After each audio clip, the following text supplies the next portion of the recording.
Hello students, welcome back to organised knowledge channel. आज की इस वीडियो में बच्चों हम डिस्कस करेंगे worksheet number 69 for class 9th। Subject science है और ये वर्कशीट आपके लिए 18 दिसंबर 2020 के लिए शेड्यूल की गई है। और आज की वर्कशीट में भी बेटा हमारा chapter work and energy continue है और आज का टॉपिक जो होगा law of conservation of energy के बारे में हम पढ़ेंगे। और अभी तक अगर आपने बच्चों चैनल को सब्सक्राइब नहीं किया है तो बेटा सब्सक्राइब कर लें और बेल आइकन भी प्रेस कर लें ताकि आप बच्चों को हर वीडियो की नोटिफिकेशन मिलती रहे। So now let's start.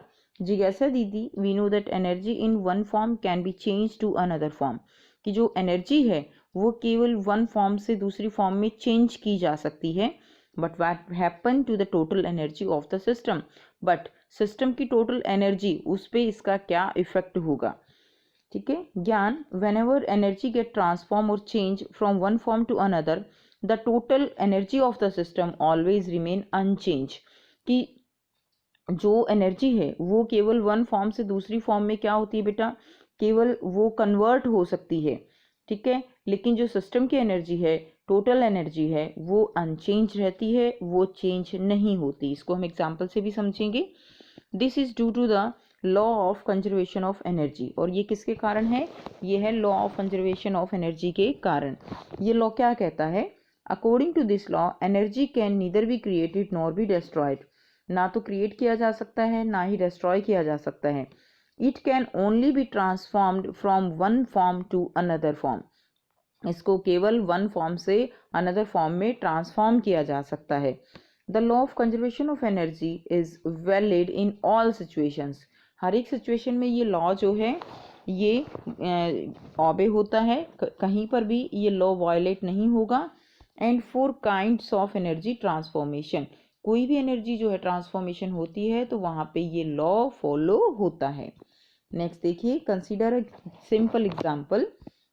Example क्या है, let an object of mass m be made to fall freely from a height. कोई भी ऑब्जेक्ट है जिसका मास m है और उसको एक हाइट से जो है उसको फ्री फॉल किया जाता है, नीचे गिराया जाता है। एट द स्टार्ट, यानी जब उसको गिराया नहीं गया है, अभी वो बिल्कुल अपनी पोजीशन पे है, उसकी पोटेंशियल एनर्जी उस समय कितनी है, उसकी पोटेंशियल एनर्जी है mgh। और जो काइनेटिक एनर्जी है वो है उसकी ज़ीरो। काइनेटिक एनर्जी क्यों ज़ीरो है, क्योंकि उसकी वेलोसिटी ज़ीरो है। Kinetic energy that is half mv square, v zero तो काइनेटिक एनर्जी भी ज़ीरो। सो बेटा यहाँ पर वेलोसिटी ज़ीरो है बिल्कुल स्टार्टिंग पॉइंट पे, तो वहाँ पर केवल mgh वो मैक्सिमम है और काइनेटिक एनर्जी वहाँ पर ज़ीरो है। लेकिन जो टोटल एनर्जी है, हमने पढ़ा total energy that is the mechanical energy. Total energy जो है वो क्या है, potential energy plus kinetic energy. Potential energy यहाँ पर मैक्सिमम है, काइनेटिक एनर्जी ज़ीरो है, यानी सिस्टम की टोटल एनर्जी पोटेंशियल एनर्जी के इक्वल है। So the total energy is equal to the mgh. Now, as it fall, its potential energy will change to kinetic energy. If v is the velocity of the object at a given instant, the kinetic energy is half mv square. अब देखिए यहाँ पे क्या होगा, यहाँ पे जब ये फ्री फॉल होना शुरू हो जाएगा, यानी गिरना शुरू हो गया, अब गिरेगा तो क्या होगा, हाइट जो है वो कम हो जाएगी। ठीक है ना, एक तो मैक्सिमम हाइट ही थी, उसके बाद ग्राउंड से हाइट कम होगी तो mgh जो है वो भी क्या होगा, mgh यहाँ पर कम होगा तो पोटेंशियल एनर्जी भी कम होगी। लेकिन जब ये गिर रहा है तो इसका v जो है उसमें इंक्रीज हो रहा है, एक वेलोसिटी है ना उसके पास, तो इसका मतलब क्या है कि जो ये पोटेंशियल एनर्जी है ये काइनेटिक एनर्जी में चेंज हो रही है, that is half mv square. और अगर किसी भी पॉइंट पे आप पोटेंशियल एनर्जी और काइनेटिक एनर्जी को कैलकुलेट करोगे तो पोटेंशियल एनर्जी और काइनेटिक एनर्जी का जो टोटल होगा वो जो है हमारा हर बार वही आएगा जो स्टार्टिंग में था, चाहे आप किसी भी पॉइंट पे उसको कैलकुलेट करते हो। ठीक है, उसके बाद देखिए जब क्या होगा, as the fall of the object continue, potential energy जो है वो क्या होगी, लगातार डिक्रीज करेगी, जबकि जो काइनेटिक एनर्जी है वो लगातार क्या करेगी, इंक्रीज करेगी। ठीक है, when the object is about to reach the ground, जब ऑब्जेक्ट लगभग ग्राउंड के बिल्कुल पास होगा उस समय क्या होगा, हमारी mgh जो है वो ज़ीरो हो जाएगी, क्योंकि हमारी हाइट जो है उसको हम ज़ीरो मानेंगे बिल्कुल ग्राउंड से के बिल्कुल पास। ठीक है, तो mgh ज़ीरो हो गई, लेकिन उस समय जो ये ऑब्जेक्ट है उसके अंदर जो v है, वेलोसिटी उसकी, वो यहाँ पर अब मैक्सिमम है। यहाँ पर मैक्सिमम है तो इसका मतलब काइनेटिक एनर्जी जो है वो क्या होगी यहाँ पे, वो यहाँ पे मैक्सिमम हो जाएगी। ठीक है, mgh लीस्ट होगी, मैक्सिमम क्या होगी, काइनेटिक एनर्जी। जबकि जो टोटल एनर्जी है सिस्टम की वो अभी कांस्टेंट रहेगी, क्योंकि सारी की सारी जो पोटेंशियल एनर्जी है वो किस में कन्वर्ट हो चुकी है, वो काइनेटिक एनर्जी में यहाँ पे कन्वर्ट हो चुकी है। सो therefore the kinetic energy would be the largest and the potential energy would be the least near the ground. However, the sum of the potential energy and kinetic energy of the object would be same at all point. लेकिन क्या होगा बेटा, जो सम होगा, मैं आपको starting से बोल रही हूँ ना कि सम जो टोटल एनर्जी होगी वो हर एक पॉइंट पे, चाहे ऑब्जेक्ट यहाँ है, चाहे ऑब्जेक्ट यहाँ है, चाहे यहाँ है, लेकिन जो सम होगा पोटेंशियल एनर्जी का और काइनेटिक एनर्जी का, वो हमेशा हर जगह क्या होगा, इक्वल रहेगा। So that is the energy, sum of the potential energy and kinetic energy of the object would be same at all point, that is potential energy plus kinetic energy is a constant। ठीक है, that is mgh plus half mv square is constant, and so the sum of the kinetic energy and potential energy that is known as mechanical energy। Total जो energy होती है, kinetic energy और जो potential energy होती है, इसको हम क्या कहते हैं, इसको हम बोलते हैं mechanical energy. Now we find that during the free fall of the object the decrease in potential energy at any point in its path appear as an equal amount of energy in increase in kinetic energy.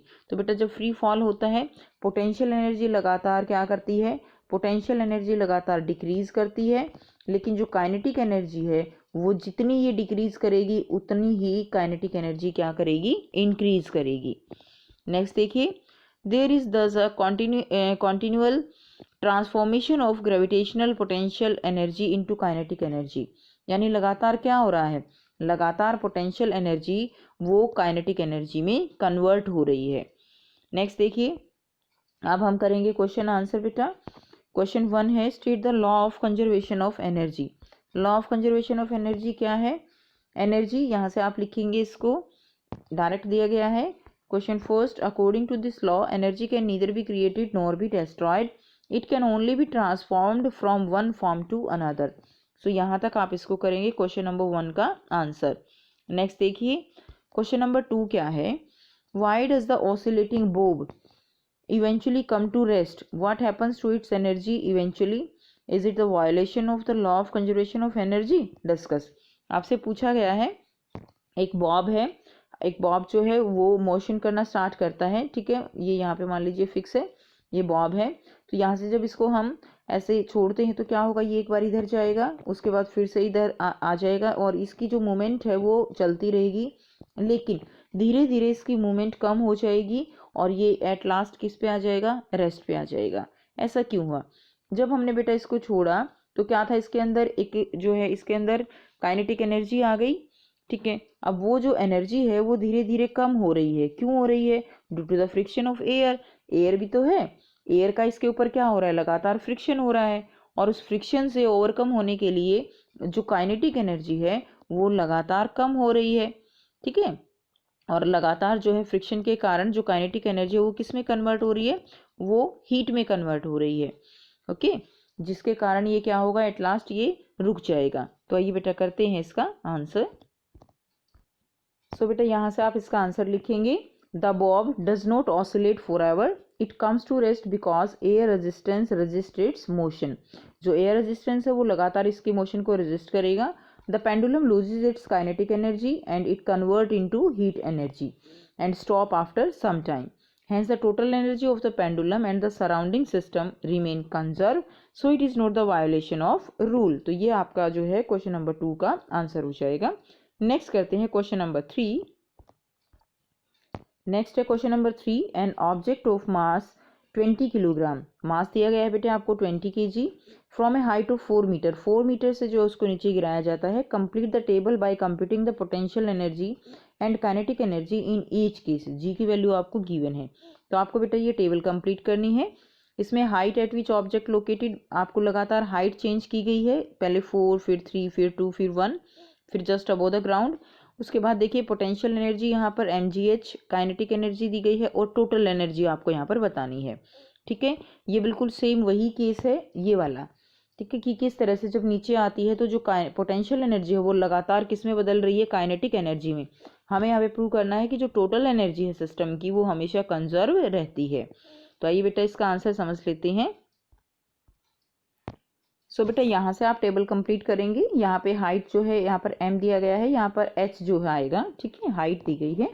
उसके बाद देखिए first case क्या है, जब आपके पास height जो है वो 4 है तो आप यहाँ पर देखिए mgh जो है फॉर्मूला लगाएंगे पोटेंशियल एनर्जी का। आप यहाँ से करके इसको देख सकते हैं। m की वैल्यू हमें 20 दी गई है, g हमारे पास 10 है और h हमारे पास 4 है। तो इस केस में क्या आया, इस केस में आंसर आया 800 जूल। ठीक है, जो हमें ऑलरेडी गिवन है। इस समय यहाँ पर काइनेटिक एनर्जी 0 है, लेकिन जो टोटल एनर्जी यानी मैकेनिकल एनर्जी होगी वो 800 प्लस 0 यानी टोटल कितनी हो जाएगी, 800 जूल। नेक्स्ट केस में अगर हमें हाइट जो है वो कितनी दे दी गई है, अब 3 हाइट दे दी गई है, तो इस केस में क्या होगा 20 गुना 10 गुना मल्टीप्लाइड बाई 3। हाइट अब हमारे पास 3 है तो आंसर कितना आ गया, आंसर आ गया 600 जूल। अब देखिए यहाँ पर अब जो पोटेंशियल एनर्जी की वैल्यू है वो कितनी है, वो 600 जूल है। इसका मतलब क्या है कि जो 200 स्टार्टिंग में कितनी थी 800, अब कितनी है 600, यानी 200 जूल वो किस में कन्वर्ट हो गई है, वो काइनेटिक एनर्जी में कन्वर्ट हो चुकी है, क्योंकि अब जो ऑब्जेक्ट है वो मोशन में आ चुका है। ठीक है, तो इसीलिए काइनेटिक एनर्जी हो गई 200, बट जो टोटल एनर्जी है आप जोड़िए 600 प्लस 200 कितना हो गया 800, यानी सिस्टम की एनर्जी क्या है, कंजर्व है। ओके, वो कांस्टेंट है, उसमें कोई चेंज नहीं आ रहा, केवल एनर्जी एक फॉर्म से दूसरी फॉर्म में क्या हो रही है, यहाँ पे कन्वर्ट हो रही है। नेक्स्ट अगर हम देखें थर्ड केस mgh, अब देखिए अब हमारे पास 20 इंटू 10 इंटू हाइट कितनी है 2 है, तो ये कितना हो गया, ये हो गया 400, यानी 400 अब काइनेटिक एनर्जी कितने में कन्वर्ट हो गई 400 और टोटल हो गई 800। नेक्स्ट केस में 20 अगर आपके पास 1 है तो 20 10 1 तो कितना आ गया 200 जूल। अब देखिए 600 जो है वो टोटल काइनेटिक एनर्जी में कन्वर्ट हो गई, टोटल फिर भी 800 है। जस्ट अबो द ग्राउंड क्या होगा बेटा, जस्ट अबो द ग्राउंड हमने जैसे लास्ट केस में पढ़ा था, potential energy just above the ground 0 हो जाएगी, क्योंकि हाइट जो है वो 0 मानते हैं। ठीक है, 0 हो गई है और काइनेटिक एनर्जी मैक्सिमम हो जाएगी वहाँ पर 800 जूल, और टोटल एनर्जी वो कितनी होगी, वो टोटल 800 जूल होगी। ठीक है, तो इस तरह से आप जो है इस टेबल को फिल कर सकते हैं। सो ये थी बच्चों बेटा आपकी आज की साइंस की वर्कशीट। आई होप बेटा आपको ये वर्कशीट क्लियर है। कोई भी डाउट है आप कमेंट सेक्शन में कमेंट करके पूछ सकते हो। वीडियो अच्छी लगी तो लाइक शेयर जरूर कर दीजिए, चैनल को सब्सक्राइब भी कर लीजिए। And thanks for watching, have a nice day.